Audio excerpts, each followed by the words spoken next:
Welcome to The Explainer. Okay, so today we're unpacking a scenario that honestly feels like it was ripped straight out of some futuristic cyberpunk thriller, but I assure you it is entirely and startlingly real. We're looking at a recent case out of Gujarat, India, and it's basically a massive wake-up call for, well, anyone with a digital footprint. We're going to look at the exact anatomy of a cyber heist where highly accessible, everyday artificial intelligence tools were literally weaponized to hijack digital identities. I'm talking about taking over people's lives using the exact same kind of AI technology that's probably sitting open in a tab on your browser right now. Which brings us to the core question here. Can a deepfake actually steal your bank account? I mean, for a long time, we've kind of thought of deepfakes as, tools for creating fake celebrity videos or political misinformation, but can they directly empty your wallet? Well, the terrifying answer, confirmed by the recent arrests of a cyber syndicate down in Ahmedabad, is an absolute resounding yes. So today we're going to break down exactly how they pulled the whole thing off step by step.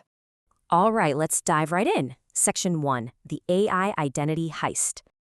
To really wrap our heads around how this unprecedented crime happened, we first got to understand who was actually behind the keyboard. Because, let's be real, when we hear about cutting-edge AI heists, our minds immediately go to state-sponsored super hackers sitting in dark rooms surrounded by walls of glowing green code. But look at this list identified by the police. Kanupai Parmar, Ashish Valand, Mohammed Kais Patel, and Deep Gupta. Check out their educational backgrounds right at the bottom there. We're looking at an education range from basic grade 12 completion to degrees in business administration and some standard IT diplomas.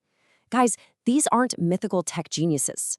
These are just individuals with standard everyday educational backgrounds who realize the barrier to entry for highly sophisticated tech has basically dropped to zero.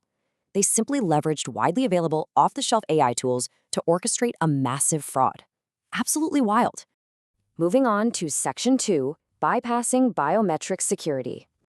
So before we look at the actual hack, we need to understand the guard at the gate. We're talking about liveness detection. This is a security protocol specifically designed to distinguish between a live human being and a fake representation, like a photo or a pre-recorded video. Think of it as the digital bouncer. Whenever you set up a new account on your phone and the camera tells you to turn your head or blink, that right there is liveness detection. It's making sure you aren't just holding up a printed photograph of someone else's face. It's supposed to be the gold standard for remote verification. And yet, this gang found a way right past it. So how exactly did they beat that digital bouncer? Well, here's the exact 4-step workflow the gang used. Step 1, they acquired the victim's static data. Step 2, and this is where the magic, or rather the crime, happens, they took that data and used major public AI platforms to generate high-quality deepfake videos. And the police report specifically named Gemini AI and Meta AI here. Step 3, during an official verification process, they took this newly generated deepfake and literally projected it directly onto a screen right in front of the verification camera. And finally, Step 4, because the system genuinely believed a live human was present, it allowed the gang to hijack the victim's aadhaar profile, which is India's biometric identity system, by updating the registered mobile number using Common Service Center or CSC kits. And this brilliantly illustrates the specific trick that made their whole house of cards fall: the eye blink animation. To defeat that liveness detection we just talked about, the gang didn't even need to create a fully conversational AI avatar. No, they just needed the AI to generate a highly realistic, perfectly timed blink. That's it. That simple simulated biological movement, an eye blink generated by Meta or Gemini AI, was totally enough to trick the official cameras into registering a live human presence. Honestly, it's a chillingly simple solution to what's supposed to be a highly complex security barrier. Which brings us to the aftermath in Section 3, the financial fallout. Okay, so once that camera registered a blink, the digital vault was essentially unlocked. The very first domino to fall was document security. The gang immediately gained complete control over sensitive platforms like DigiLocker. Now, for those who might not know, DigiLocker is a digital repository where citizens store their absolute most critical, verified documents. We're talking tax records, driving licenses, educational certificates, the whole shebang. By hijacking the biometric identity, the syndicate basically just walked right through the front door of these repositories, gaining total, unrestricted access to the victims' entire digital lives. But the truly crucial point here is what they actually did with that access. See, because they had changed the registered mobile number on the aadhaar profile to their own, every single one-time password, every OTP meant for the victim, was now being sent directly to the criminals' devices instead.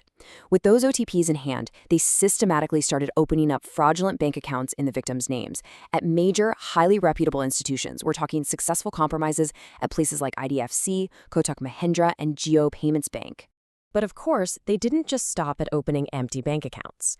They immediately turned around and leveraged those pristine new accounts to extract straight cash.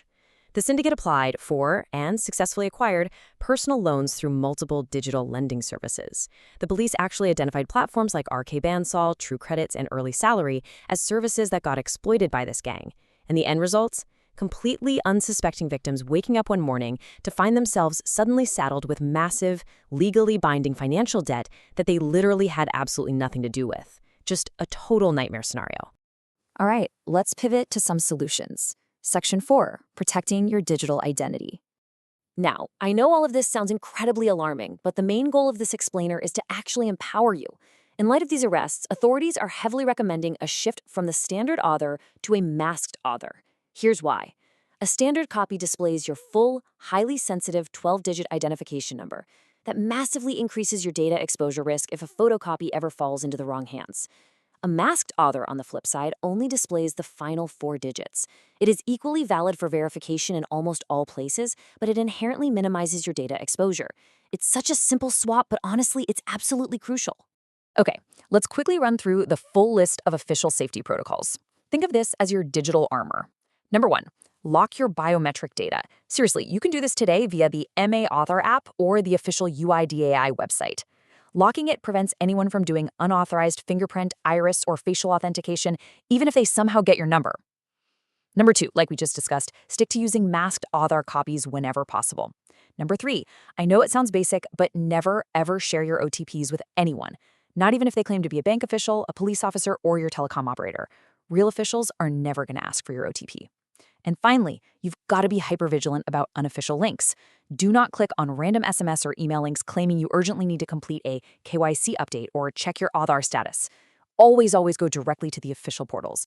So, as we wrap up, I want you to seriously ask yourself right now, is your digital identity truly locked down against AI? The Gujarat syndicate proved that the tools to impersonate you are already out there, and they are frighteningly easy to use. The barrier isn't the technology anymore, folks. The barrier is your own personal security hygiene.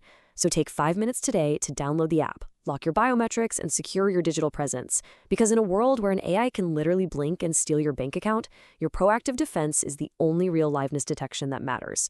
Thank you so much for joining me for this explainer, and please stay safe out there.